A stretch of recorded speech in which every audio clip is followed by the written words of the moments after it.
ગુજરાતમાં માજી સૈનિકો દ્વારા જે ચાલી રહ્યું છે ઓપરેશન અનામત, એનો આજે 23મો દિવસ અને આજે 23મા દિવસે છે ગાંધીનગરના સેક્ટર 6 સત્યાગ્રહ છાવણી ખાતે એકઠા થયેલા માજી સૈનિકો અને ગુજરાત માજી સૈનિક સંગઠન દ્વારા સૈનિક અધિકારી મહારેલીનું આહવાન કરાયું હતું, જેમાં રેલી પહેલા જ માજી સૈનિકોની બોચી પકડીને પોલીસે તેમને અટકાયત કરી છે। નમસ્કાર, BS9 ટીવી ન્યૂઝમાં આપની સાથે હું ભગવતી વિશાવડિયા। મહારેલીની પરવાનગી ન હોવાના કારણે પોલીસે આંદોલનને અટકાવવાનો પ્રયાસ કર્યો। સત્યાગ્રહ છાવણીથી કોબા સર્કલ સુધી રેલી શરૂ થાય તે પહેલા જ 50થી વધુ માજી સૈનિકોની અટકાયત કરવામાં આવી। હાલ સત્યાગ્રહ છાવણી ખાતે મોટી સંખ્યામાં પોલીસ અધિકારીઓ અને જવાનો તૈનાત છે। રેલીને રોકવા માટે અધિકારીઓ સહિત 400 જેટલા પોલીસ જવાનોનું વિવિધ સ્થળોએ ફરજ સોંપવામાં આવે છે, ત્યારે ગાંધીનગરના પ્રવેશ દ્વાર પર પણ વાહનોનું ચેકિંગ ચાલી રહ્યું છે। આંદોલન અને પોલીસની કાર્યવાહીને કારણે ગાંધીનગરના વાતાવરણમાં તણાવ જોવા મળી રહ્યો છે। જો કે માજી સૈનિકો તેમની માંગણીઓ ઉપર મક્કમ છે। તેઓની મુખ્ય માંગણીઓની વાત કરીએ તો કેન્દ્ર સરકાર દ્વારા નિવૃત્ત સૈનિકોને 10% અનામત આપવામાં આવે છે, પરંતુ રાજ્ય સરકાર દ્વારા મિનિમમ પાસિંગ માર્ક્સ 40 રાખતા આજના નિવૃત્ત સૈનિકોને મુશ્કેલી પડી રહી છે। આ ઉપરાંત તેઓ લઘુત્તમ લાયકની પ્રક્રિયા દાખલ કરે અને સૈનિકોની જગ્યા પર સૈનિકોની જ ભરતી કરે તેવી માંગણી મૂકી રહ્યા છે। શું કહી રહ્યા છે માજી સૈનિક વિપુલ દવે, તેના પર નજર કરીએ। જય હિન્દ, ભારત માતા કી જય। હું આપનો માજી સૈનિક ગઢવી હરેશભા તમામ ગુજરાતના માજી સૈનિક અને ઓલ સિવિલિયન્સ ને કહેવા માંગુ છું કે આજે જોઈ લ્યો, આ અમને સવારથી સવારે 8 વાગ્યાથી જ અમને કિડનેપ કરી લેવામાં આવ્યા છે આ પોલીસ તંત્ર દ્વારા, અને પોલીસ તંત્ર દ્વારા અમને આજે એવી માહિતી મળી છે કે તમને બધાને કિડનેપ કરીને તમને બધાને ગોળી મારી દેવાની છે। હું આ જોઈ લઉં છું, આ હર્ષ સંઘવી સાહેબ અને ગુજરાતની ઓલ જનતાને કહેવા માંગુ છું કે આ સરકારની તાનાશાહી છે, જેની અંદર આ પોલીસ તંત્ર પણ એની સાથે સંકળાયેલું હોય એવું લાગે છે। આજે તો મને આજે જેમની ડ્યુટી છે પોલીસની, એ મને લાગે છે કે આજે એમની ડ્યુટી ક્યાંક કરવામાં ભૂલ કરી ચૂક્યા છે।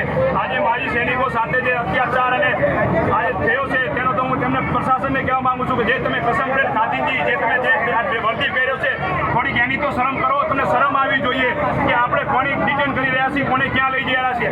આજે અમને ખબર નથી અમે ક્યાં જઈએ છીએ, અમારું શું થશે શું નહીં થાય, પણ કોઈ વાંધો નહીં, મરવા માટે અમે તૈયાર છીએ। આજથી અમે જ્યારે 17 વર્ષ દેશની સેવા કરી ત્યારે પણ અમે મરવા માટે તૈયાર હતા અને આજે પણ મરવા માટે તૈયાર છીએ। પણ દેશની જનતાને કહેવા માંગુ છું કે આ વિડીયો મારો ઓલ ગુજરાતની અંદર બધી સિવિલ પબ્લિક, ઓલ માજી સૈનિક, ઓલ ઇન્ડિયાના આર્મી પર્સન, પ્રધાનમંત્રી મોદી જે તિરંગાનું નામ લઈ અને ફૌજમાં ઉપર જે રાજકારણ કરે છે, જે અમિત શાહજી પણ રાજકારણ કરે છે ફૌજની ઉપર, તેમને બધાનું કહેવા માંગુ છું આ વિડીયો પહોંચાડો તેમની સમક્ષ, તેમની ખબર પડે કે ગુજરાતની અંદર માજી સૈનિકો સાથે એક આતંકવાદી જેવો વ્યવહાર થાય છે। તો આપ જોઈ શકો છો બધા માજી સૈનિકો, આ મને એમ લાગે છે ડ્રાઈવર તો સિવિલિયન હોય એવું લાગે છે, ખબર નહીં શું છે, એમની ભાઈ કોઈ ડ્રેસ નથી પહેર્યો, જોઈ લ્યો, આ પોલીસ તંત્ર પણ જોઈ લ્યો। અને આ માજી સૈનિક અને વીર નારી જેની 65 વર્ષ થઈ ગઈ છે, તેમને હું કહેવા ઉપાડીને લઈ જાય છે। તો આ વિડીયો મારો આખા ગુજરાતની અંદર તમામ ઓલ ઇન્ડિયાની અંદર આ નાખવા વિનંતી। જય હિન્દ, ભારત માતા કી જય। જી વિપુલભાઈ, છેલ્લા કેટલાય દિવસોથી માજી સૈનિકો છે આંદોલન પર પોતાની માંગણીઓને લઈને ઉતર્યા છે, શું કહેશો? હવે આ માંગણીઓ છે એ સંવિધાન દ્વારા આપવામાં આવેલો 10% અનામતનો અધિકાર છે, જે કેન્દ્ર સરકાર દ્વારા આપેલો છે ભારતના સંવિધાને, જેને રાજ્ય સરકાર દ્વારા રોકવામાં આવે છે અને મિનિમમ ક્રાઇટેરિયા નવો બનાવવામાં આવ્યો પરિપત્ર અન્વયે કે આજે માજી સૈનિક છે યંગ જનરેશનની સાથે એક્ઝામ આપે અને મિનિમમ 40 માર્ક લાવે। જે લોકોએ અભ્યાસ છોડી દીધો છે અને આજે એ લોકોની સર્વિસ 20 વર્ષની થયા પછી આવે છે, તો યંગ જનરેશન સાથે એક્ઝામ આપી અને એમને ન લેવા માટે એની વેકન્સીઓ ઉપર બીજાને ભરવા માટે અથવા તો એ વેકન્સીઓને ખાલી રાખવા માટેનું આખું સરકારનું ષડયંત્ર દેખાય છે। આજે 23મા દિવસે છે જે માજી સૈનિકો છે તેમની 50થી વધુ સૈનિકોની અટકાયત કરી છે, શું કહેશો? મેડમ, એ બાબત હું એવું કહીશ કે 50 થી વધુ નહીં પણ 150 થી વધારે સૈનિકોની અટકાયત કરવામાં આવી છે અને અલગ અલગ વિસ્તારો અમદાવાદના અને ગાંધીનગરના ત્યાં જઈ અને બસ ભરીને સૈનિકોને તીતર કરવાનું આયોજન ચાલુ છે અત્યારે, અને 185 ની આજુબાજુનો ફિગર મારી પાસે અત્યારે છે। વિપુલભાઈ, ખાસ કરીને જો અત્યારે જે માંગણીઓ છે પૂરી નહીં કરવામાં આવે તો માજી સૈનિકો આગામી દિવસોમાં શું કરશે?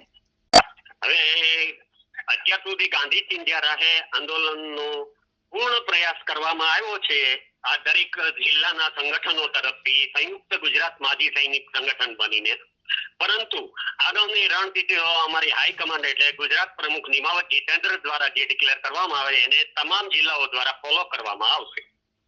જી વિપુલભાઈ, આપ જોડાયા તે બદલ આપનો ખૂબ આભાર. ધન્યવાદ બેન શ્રી. નમસ્કાર. ઘણા દિવસોથી આંદોલન પર ઉતરેલા માજી સૈનિકોની માંગ પૂરી થશે કે નહીં તે સૌથી મોટો સવાલ છે. આગામી દિવસોમાં તેઓ છે તે માંગને લઈને અડગ રહેશે કે પછી સરકાર અને તેઓની વચ્ચે કોઈ વાતચીત થશે અને સમાધાન થશે, તેના પર સૌની નજર રહેશે. આવા જ વધુ અહેવાલો સાથે ફરી મળતા રહીશું. તમે અમારી YouTube ચેનલને સબસ્ક્રાઇબ કરવાનું, અમને Facebook અને Instagram પર ફોલો કરવાનું ભૂલશો નહીં. બાકી અમને અપડેટ્સ મેળવવા માટે જોતા રહો BS9 TV ન્યૂઝ. નમસ્કાર.